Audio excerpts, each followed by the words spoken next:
Morant with a running start. Oh, it dunks! Oh, my goodness! Tie game in overtime. Gasol will turn his heat. It's gone! Memphis on top. 7-10 remaining. Conley now with three. Count it! A 15-point lead for Memphis. And Blake Griffin gets into it on the floor with Randolph. Hard to tell if there are any punches being thrown under there, but Griffin took acceptance. Adams going long. Morant! Oh, he hit it! John Morant, insanity! You gotta be kidding me. Welcome to Grits and Grinds, a Memphis Grizzlies podcast. My name is Keith Parrish, and on today's episode, I have Parker Fleming. Parker, how are you doing, man? Keith, I'm great. Thank you for having me on Grits and Grinds. On Grits and Grinds in the morning. I mean, how poetic is We that? are doing it right. First thing, I just dropped my son off at school. My daughter's on her way to a doctor's appointment with my wife, so we're juggling everything, but we have time to talk about the Memphis Grizzlies. On today's episode, Parker, you and I, we're going to talk about some Grizzlies lineups we want to see this upcoming season. We're also going to talk about the new Grizzlies jerseys. It feels definitive now. We've had so many leaks that I'm pretty sure we can say this is, in fact, what the city jersey is. We have our confirmation basically about the white Vancouver throwback. So we'll talk about all that before we do. Just a word from Underdog Fantasy. If you want to play fantasy sports for cash, you can do that at Underdog Fantasy. I've been using it for about a year and a half. I love it for the NFL season. And if you want to sign up now using my promo code FBBF, that's FBBF as in Fast Break Breakfast, Underdog will match your opening deposit up to $1,000. That's $1,000 in bonus cash. You can play daily fantasy, do best ball, pick highers or lowers, whatever you want. If you're interested, try out Underdog Fantasy. Use that promo code FBBF or click the link in this episode's description. All right. First of all, let's do the jerseys. Let's knock it out. We've known for 2 years they were doing the Vancouver throwbacks this season. The question was going to be, which we're talking turquoise? Are we talking white? We're talking black. We previously got a leak about white shorts. It felt a little bit definitive. Now someone got what looks like every city and every alternate jersey. Again, this is like the third or fourth confirmation. So white Vancouver throwbacks seem to be the thing. Parker, what's your excitement level? I will honestly say that with these jerseys in particular, I mean, and once again, I think the Grizzlies had the best city jerseys. I feel like that's also like an unbiased opinion. And I don't know if it's also saying a lot because maybe I'm a little bit more bullish on them. Like I kind of like the city jerseys a little bit more this year, but the ones that are bad are just very bad and shows the lack of creativity of having new uniforms every year. And, it's one of those. I wish that some of these city jerseys that we've had, I wish we can kind of fit with them a little bit, Like how cool would have been if we had those jerseys from the 21-22 season. Imagine if we were able to have like a GG Jackson, or for you, like if we had a Vince Williams one. But it's only 1 year. But, I mean, those two, they knocked it out of the park with both the white Vancouver and then the Red Sounds 50th anniversary. Yeah, I'm a fan. I put out there, I wish that they could just rotate between those two for the entire season instead of going white, navy, and baby blue. But I like those a lot, Keith. Yeah, so you jumped in on the city jersey, which is the red one. So we had previously gotten a leak of the shorts. I think it's important to remember with the red city jersey that the shorts are actually kind of fancy. There's a big cursive G in that same font on the shorts, and I think that's going to take a lot of attention. Maybe it makes the simplicity of the top, maybe it's going to work a little bit better. It is a little bit simple, but also I think the leak that we got doesn't have the numbers for these red city jerseys, and we don't actually know, are they going to be the huge kind of cartoon font from the last time they did them in 2016 with the red ones? It could be something smaller and off center, but I do really like the city jerseys, especially when you look and see what some of the other ones were, the ones that are not connected to history. Of course, the Sounds throwbacks are for the 50th anniversary of the ABA team, the Memphis Sounds. I've talked about it on the episodes this summer. The coaching staff wore them at Summer League. They had little Sounds logos on their shirts. Scottie Pippen Jr., when he was on the show last week, if you watch it on YouTube, he's wearing a 50th anniversary Sounds t-shirt. So we know this 50th anniversary thing was going on. I do agree with you. I really like the red jerseys. I'm maybe the simplicity, the plainness. And again, comparing it to some of the other ones where it's like, what are the Celtics doing? What are the Bulls doing? Where it's just like, this looks like AI designed garbage. At least we have this is a classical basketball jersey. I also like the yellow and blue highlights. As far as the white Vancouver ones, I've mentioned this before. It's not a conspiracy theory. I wonder if they almost chose white because they couldn't keep the teal / turquoise, whatever you call it. They couldn't keep those in stock last time because apparently Nike couldn't get that color of fabric. Really? That's what I heard. I heard the reason no one can buy, there's no Ja Morant jerseys in stock. It's Nike's like, man, we can't get the color. I don't know if it's true or not, but that was the excuse maybe handed to me. I mean, nowadays it's a color that's off, it's not used that often. So like, and also too, it didn't help that like they probably had these jerseys in production before the draft. So it's like, oh wait, we got to get Ja Morant jerseys. So like, it was almost like limited stock of these jerseys. So yeah, that's I could see that. Yeah. But I am excited. And like you said, you wanted to alternate just the white and the reds. I'm not ready to go that far, but I am not a big fan of just the Grizzlies regular jerseys. I think this white Vancouver jersey is our first good white jersey in 20 seasons. Probably since the pyramid. Yeah. And honestly, some of that is just nostalgia. I like the Pau Gasol white. And like, we're going to see that, I think maybe next season. I don't know if they'll go white or black for next season that'll be the 25th anniversary of the team in Memphis. And, but we need a white jersey. And I wish we could also bring back, like you said, the city jerseys, the navy blue 21-22 jerseys are maybe the best jerseys they've done. I also think that they've actually crushed the city jerseys. The black ones from last year I thought were really good. The Stacks jerseys were also really good. If we could just get like a white throwback, those navy blues, that for me, I know the NBA doesn't let you change your jerseys that frequently, but like the Jazz pulled the plug on their rebrand after like a season. They were like, it sucked. Yeah, it's just terrible. I mean, the Grizzlies jerseys, not terrible. They're just like, yeah. The current white one for me, I don't like it at all. A lot of people like the light blue. Nah, it's better than the navy blue, but it's still not good. It's very forgettable. It isn't distinct. Yeah. It doesn't feel like branding. It just feels like that's a jersey we have to wear. I wish they could get the creativity they've shown with the city jerseys and add that and make it regular rotation. Right. I agree. I think maybe the question is to start gauging when like having like their permanent jersey should be like, do we want this to be a throwback jersey in 20 years? Will this be an exciting jersey in 20 years? And more often than not, I'm not a graphic designer. I'm not an artist, but like the font is different on every jersey that we have. And it's like, can we not pick the thing that's the thing? And I don't know. Now I'm just complaining again. Something we're not going to complain about, Parker, is looking forward to this season and our excitement level. Of course, last year was miserable, but this is going to be, I think, an exciting season for the Grizzlies if everyone's healthy. Already we have some bad luck there with no Gigi Jackson, but we're going to see a healthy squad again. Maybe the most talented squad we've had in a while. I mean, that's up for debate. But one of the fun parts about this upcoming season and the roster is there are a lot of pieces that theoretically fit very nicely together. There's a lot of pieces we haven't actually seen play together that we hope are going to fit together. And so on today's episode, let's talk about some of the lineups we're most excited to see. And this is inspired by a post you did over at your Substack. So, I said it wrong because I was getting ready to say Substackalitis. Your Substack name Substackalitis. First of all, Parker, of the people who read your Substack, how many of them are aware of Jake Sokolidis? I would probably say it has to be less than 5%.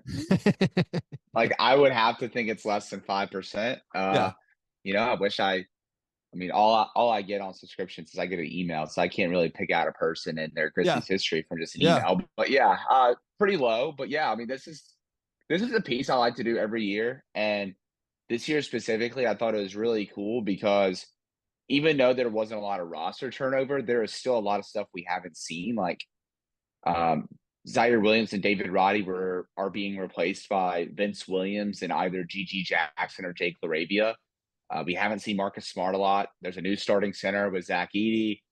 And I mean, even like on a very micro level, like John Morant and Luke Kennard haven't even played 100 minutes together. So like, there's just a lot of stuff that we kind of want to see, and I'm sure also too, the Grizzlies front office wants to see with like, especially with like the moves they made for guys like Marcus Smart and Luke Kennard. You haven't really seen it materialize with John Morant because of injuries and the suspension. So yeah, I mean, this was probably one of the more fun ones I had diving in on, and I'm excited to dive in on it right now. I won't spoil too much until prompted, but yeah. Sure. Yeah. And even beyond the names you said, just like Brandon Clark returning from the injury, and like Mhm. even Brandon Clark hasn't played with a lot of the guys that we're excited to see, or there's been very limited minutes. Now, the time honored tradition of looking at lineup stats is something I adore. I've been doing it the whole time I've been doing my show, Grits and Grinds. And I think when I look back at years past, there were like, I had my specific lineups where I was just crazy about, and I feel like I was leading the charge on several of them. The very first Apex lineup for me, this is going back to like 2019, 2020, was John Morant, DeAnthony Melton, Kyle Anderson, Brandon Clark, and Jaren Jackson Jr. Yep. That we never got enough of. Their final numbers. Oh, I didn't even look them up. Their final numbers were preposterous. They destroyed everyone they ever played. It was like a plus 50 net rating all time. Anytime those guys got a chance to play together. But then it graduated. It graduated for a couple of seasons, starting in that 2021-2022 season. Well, like I accepted, okay, Taylor Jenkins isn't going to close with my guy Melton, but Desmond Bane erupted, became great. And then we had this very clear, where I think most Grizzlies, I don't know, intelligentsia, podcasters, weirdos, we were like, Yeah. hey, we don't do it much, but guess what? Our best 5-man lineup, and I think most people agreed, it was Ja Morant, Desmond Bane, Dylan Brooks, and then Brandon Clark and Jaren Jackson Jr. And the coaching staff, I believe, actually finally agreed, because by the time we got to the playoffs, that was the preferred closing lineup. It wasn't Steven Adams. Those were the 5. Now, I think we remember this as being our best 5. It actually hardly ever played together. I don't know Yeah. who's to get the Yeah, play. and I There think was injuries, but yeah. Yeah, because remember in 21-22, you had Ja hurt and Mhm. Dylan hurt. Yep. So it was like Ja came back, then Dylan was out, and then Dylan came back and Ja was out. So I'm gonna actually go ahead and go ahead and say a lineup that we're gonna overlap on. Well, before you do, more facts about that lineup. So, like you said, there was injuries in the 2021-2022 season. They only played 13 possessions together in the regular season because of injury. Now, going into that playoffs, I said, this is our best 5-man lineup. I assume we're going to see it. And we did, although it still only played 87 possessions, and they destroyed their opponents. They outscored their opponents 120-89 in 87 possessions, which again, this is a playoffs where we lost in the second round to the Warriors, but this best lineup, which again, I started getting angry. Why don't we start this lineup? It's clearly our best lineup. We don't get to it a lot because of foul trouble. And it's like, whoops. So I had a bone to pick there, but a plus 36 net rating. And then the following season, so we're thinking, all right, we know this is our best 5-man lineup. It actually only played 118 possessions the following season. Once again, because of injuries and whatever, it had a plus 25 net rating that season. So like we never got to see it. And then of course, Dylan Brooks burned bridges. Now, Parker, I will prompt you. Does this lead into the lineup you wanted to say? What's the first lineup you're excited about? The first lineup I am excited about, and I'm purposely saying one that we're going to overlap on. Yeah. It's Ja Morant, Desmond Bane.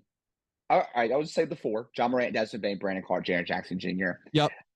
So PBB stats allows you to get net ratings in combined seasons. Since the 21-22 season, the big 3 with Brandon Clark have a 15.8 net rating with a 120.2 offensive rating, 104 defensive rating. So elite and elite. And in the playoffs against the Minnesota Timberwolves and Golden State Warriors, plus 21.2 net rating, almost 130 offensive rating, 108 defensive rating. The fifth guy I want there is Vince Williams. Yeah. And I want that to be the closing lineup. No, you got it right. You knew I was going to agree to. That is the new death lineup until otherwise proven otherwise. Yep. And for me, I think Vince Williams is a big, big key for this season. I'll write about it more later. But for one, I think if Zach Edey is not on the floor, Vince Williams needs to be on the floor because of the rebounding advantage that he provides from his position. And then two, whenever there's chaos needed, and there's another lineup in here that I have as like a non-jaw lineup. If there's a need for chaos, I want Vince Williams on the floor. He just slots so perfectly into this role that we've never had next to the big three, except maybe rookie Zaire Williams, but like rookie Zaire Williams is not nearly as good as Vince Williams. Of just this. I'm going to pretend you didn't say that, Parker. What? But I'm right. Well, I don't think Zaire was ever a chaos agent in a good way. No. Yeah. In a good way. Like, in a bad way, he might have been a chaos agent. I mean, Zaire fit finishing lobs and things, but he was never doing the rebounding, the deflections, the steals, the turnovers and such. Right. And so they've just never had this low usage wing next to the big three, one that's going to defend his ass off, defend multiple positions, defend the opposing team's best player. And even then, it's not like he's low usage, low efficiency. He can knock down, catch and shoot threes. He's a good cutter. He's going to get second possession. He's going to push the floor up in transition. Now with his playmaking, like he's a guy that can be trusted to attack closeouts and make another play off of that, which in turn opens up opportunities for the big three. I just think when, late in games, you want to be as versatile as possible. That's your most versatile five. And that sounds preposterous to say, even with a guy like Marcus Smart, who I'm sure we'll get to at some point in the show. But that's the five that I want to see, particularly in closing situations and high leverage situations. Yeah, I agree with you. And we're not trying to be too in the weeds, not including Marcus Smart. I think absolutely the primary takeaway that I think most people accept, provided Brandon Clark is totally back, which is still a proviso that we're not 100% on. He looked good when he played last year in a few games, but provided he's back, the backbone of the Grizzlies until Zach Edey asserts his dominance, and we're like, oh wait, Zach Edey is one of the best guys. Like maybe that's a possibility, and then it becomes Zach Edey in these lineups. But he's still a rookie, and if the domination we saw in 5 summer league quarters doesn't actually carry over to the regular season, I think the main takeaway and the main point that we should remember is, like you said, the big three plus Brandon. Ja, Desmond, Jaren, and Brandon has been fantastic always. It's been awesome every single season. And so I agree. I think Vince fits a little better, closer to what Dylan Brooks provided, but hopefully with fewer of the reckless bad shots. Because like we saw it year after year, for whatever Dylan took away with maybe bad decisions, the Grizzlies crushed people. When Dylan Brooks played alongside Brandon and Jaren, the lineup stats are ridiculous every single season. Even if you pick out the last season, like they don't look as good. It was just +5 net rating. But then when you filter out the lineups that included David Roddy, Jake LaRavia, Zaire Williams, you're like, oh, it's +17 again. So like that's why. Yeah. So I do agree with you. The thing I'm most excited about this year is Ja Morant, Desmond Bane, Vince, Brandon, Jaren. And I might say second place for me. Now I'm going to give Marcus his due. We haven't seen it, but just put in Marcus Smart for Vince Williams Jr. Let's see how that goes. Maybe it actually is superior. Maybe it doesn't matter that Vince is lower usage and a better rebounder. Maybe Marcus being the better overall player. Hey, what do you know? It turns out maybe that 5-man unit will be even better than the one we picked out. Yeah. And, I have a Marcus Smart lineup in here, I'll say at some point. But I think the biggest thing I wrote about with that closing lineup I mentioned is a lot of it hinges on Brandon Clark. Yeah. I'm not totally worried about the offense. For one, because he's going to get he has a whole offseason now where he's like, okay, I played, that block's out of the way. Now it's about just continuing to get the legs under you. He's also playing with better playmakers when he returns next season, like he's not playing. All due respect, he's not playing with Jordan Goodwin. He's playing with John Morant Yeah. and Marcus Smart. And then, but the main thing I'm interested in for is like, what's his defense going to look like? Is he still going to be that same level, or can he be 75 to 80% of that rim protector? And then can he hang it? Like he's not. I think Brandon Clark's a pretty good switcher. He's not a great switcher, but he's a pretty good switcher. Does he remain a pretty good switcher? Because that's the reason why that those lineups work so well is you can legitimately switch positions 2 through 4. I'd say 2 through 4 because you're not really going to switch a whole lot with him. Right. Yeah. But with Bane, Vince, BC, Jaren, and what you had with Dylan, you could switch those 2 through 4. And that kind of versatility just opened up so much on both sides of the floor. But a lot of it does hinge on what does Brandon Clark look like now? Yep.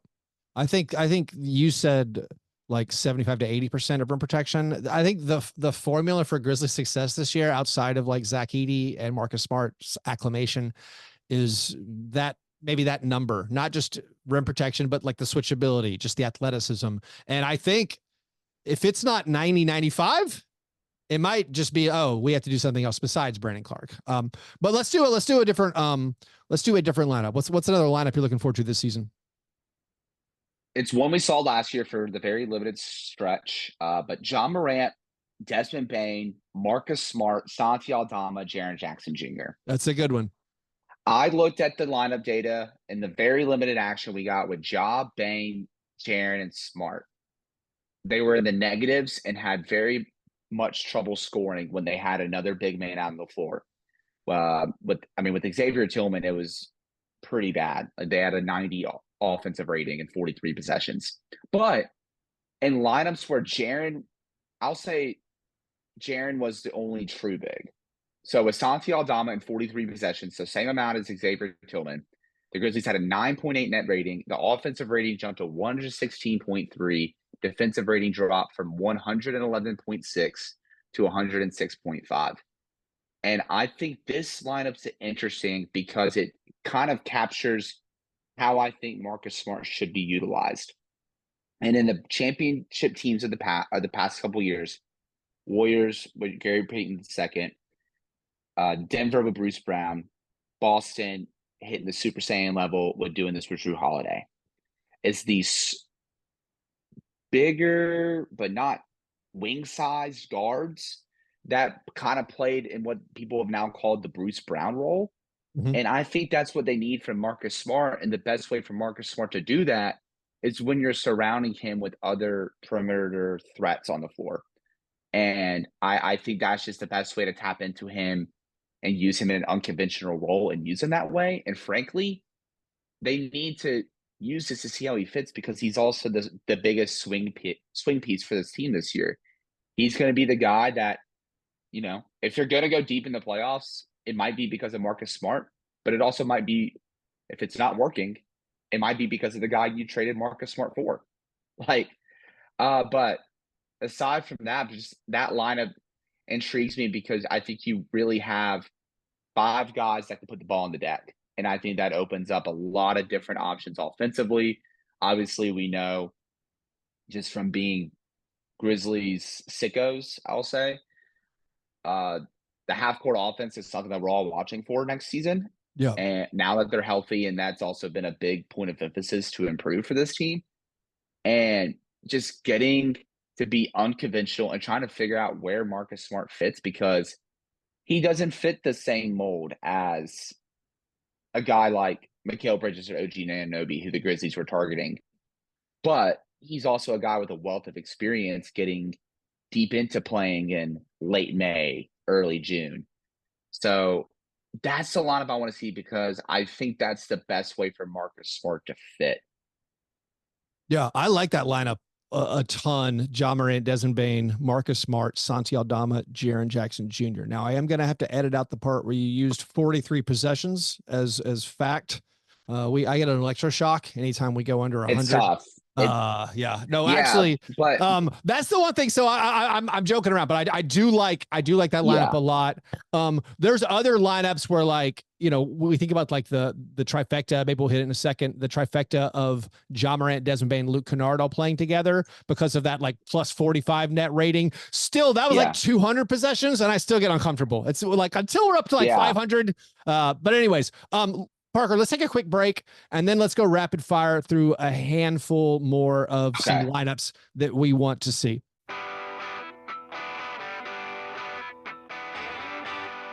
All right, so Parker, I think I'm going to name a lineup that I'm really excited to see, and I'm not going to go to a deep cut. I want to see the presumed starters play really badly. I want to see. If I'm assuming Marcus is starting, I just want to see Ja Morant, Desmond Bane, Marcus Smart, Jaren Jackson Jr., and Zach Edey. That lineup might be awesome. And so I'm not going deep cut. That's my next lineup. Now, what's your next lineup that you want to go?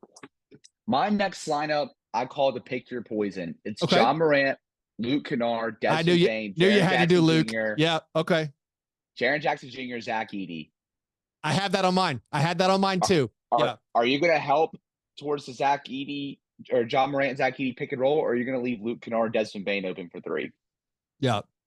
So the one thing, like I said it right before the break, again, not to overemphasize 200 possessions of lineup data. And a lot of it was, so we all cited the stat when Ja, Des, and Luke all played together, they outscored their opponents by 1 million. A lot of that was the Grizzlies shot 55% as a team from 3. That's not sustainable. Also, their opponents, I believe, shot 30% against them. If you normalize those numbers, if you bring the Grizzlies 3-point percentage down to like 38 or 40, if you raise the opponents up to just like 35, here's the good news. You're still plus 20. So like, that's the good news. So maybe that actually will be the pick your poison, like you say.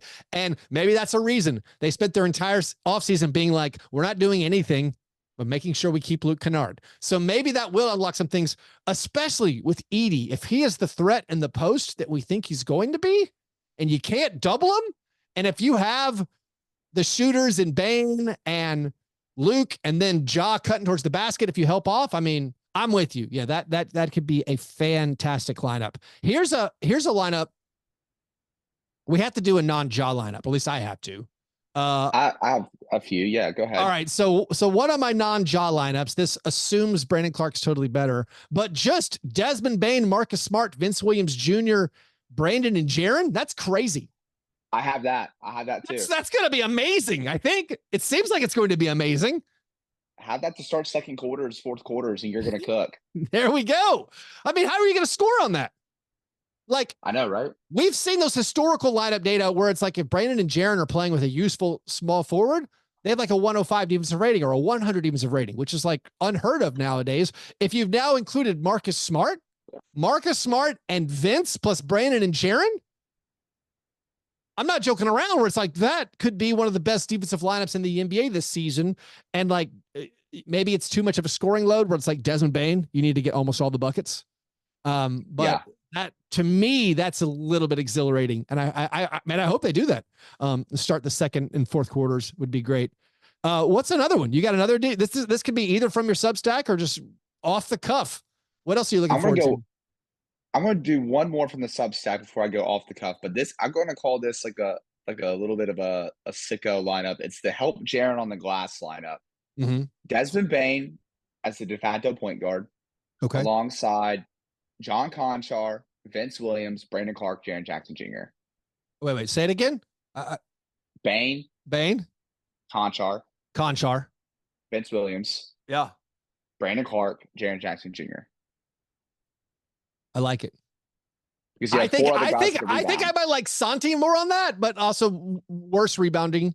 I'm glad you said Conchar, because like most of my energy I spend talking about John Conchar, unfortunately, has become like, I wish we had a player better than him. I'm not sure why we signed him to that extension. It's weird we're dodging the luxury tax and we still have a John Conchar. But John Conchar is good at basketball. And John Conchar, like, you can throw out almost all lineup data from last year. It's all poisoned because of whoever, Jordan Goodwin and whoever else Katie Lofton and whoever else played. Like, it's all a mess last year.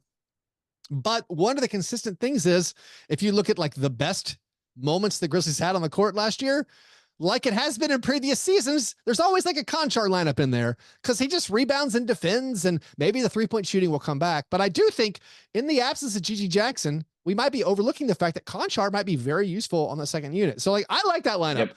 And I think he's just another guy where the starting lineup might be a little light on rebounding outside of Zach Edey. If you put in Conchar, if you put in Zach, if you put in Vince Williams Jr., yeah, you can do some great improvements on the glass. So yeah, that's a little wild one. Is there any more you wanted to emphasize that one? Let's see. I'm gonna go off the cuff. I'm gonna call this the spaces lineup. Okay. Something. I want to go. Let's go. John Morant. Yep. Vince Williams, GG Jackson, Santi Aldama, Zach Edey. And I say the spaces lineup because it makes Ja, GG, and Edey the big three out on the floor. I like it. That's fun. It's funky. I don't know if we'll ever see this in our lifetimes, but I'm just like, I want to see what GG Jackson and Zach Edey look like as second and third options next to John Morant for just like 2 minutes in this game. Let's see what happens. And then it's going to lead, that 2 minutes will lead to the biggest overreactions in spaces for 24 hours before the next game. So yeah. I'm going to go with that one. It's just like off the dome. Yeah. Shout out Grizzly Spaces. I think we would have been using GG Jackson in more lineups if it wasn't, of course, for his injury. He's obviously a rising star, and his skill set, I think, it's going to combine nicely when he comes back. With him injured, he's kind of fallen out of my craze over lineups. He was actually in my number one lineup. My number one lineup was Ja, Bane, GG, Jaren, Edey, because it's the 5 guys with the highest upside on the team. I like that. Yeah. And also it gives you your most traditionally sized 5-man lineup. All the lineups we're doing, it's like there's so much Vince at the 3, and he's small for a 3. And like, obviously Edey is oversized for a center, but having GG who has like legit Jason Tatum level small forward size. I like that a lot. I want to do one without Jaren. Let's hear it. I just want to see Ja Morant, Desmond Bane, Marcus Smart, Vince Williams Jr., and Zach. This is small ball. Wait a minute. I think you're small ball. Ja, Des, Marcus, and Vince. I guess Marcus guards the 4s. I don't know. And then Zach Edey. You're just gonna run a bunch of guards, wings, off of Zach Edey. I think we got to try it at the very least. If you want to get wild, sub in Luke Kennard, go full like late 90s Suns, sub in Luke Kennard for one of these guys, and just have Edey be the post with a bunch of scorers beside him.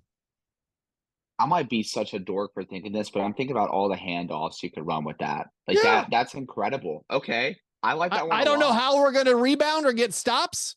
I mean, if we don't force a turnover on the perimeter, we might not be able to play very good defense, but I'm excited about it.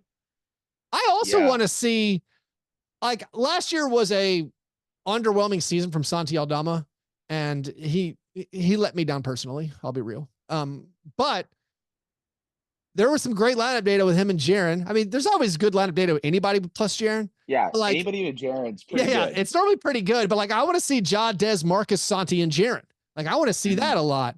Are there any other pairings with Zach? So I feel like the interesting thing with Zach Edey, it's like trying to figure out who the power forward is alongside Edey that isn't Jaren. I mean, I think on paper it kind of has to be Santi, or you're just playing super small ball. Are there any other lineups with Edey at the center that don't include Jaren Jackson Jr. that you'd like to see?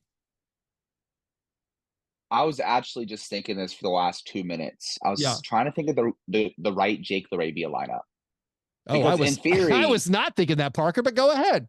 In theory, like Jake, like stick, especially if I've kind of have a contingent on if you have good enough size or rebounding at the 3. So like if you had like a Vince Williams at the 3, and ideally like GG Jackson. Like if you had two interchangeable 6'9", 6'8" forwards, yeah, I think you can get by pretty well. But I mean, I think they're gonna try Jake LaRavia this season. I mean, this last season before his extension eligible, GG's hurt.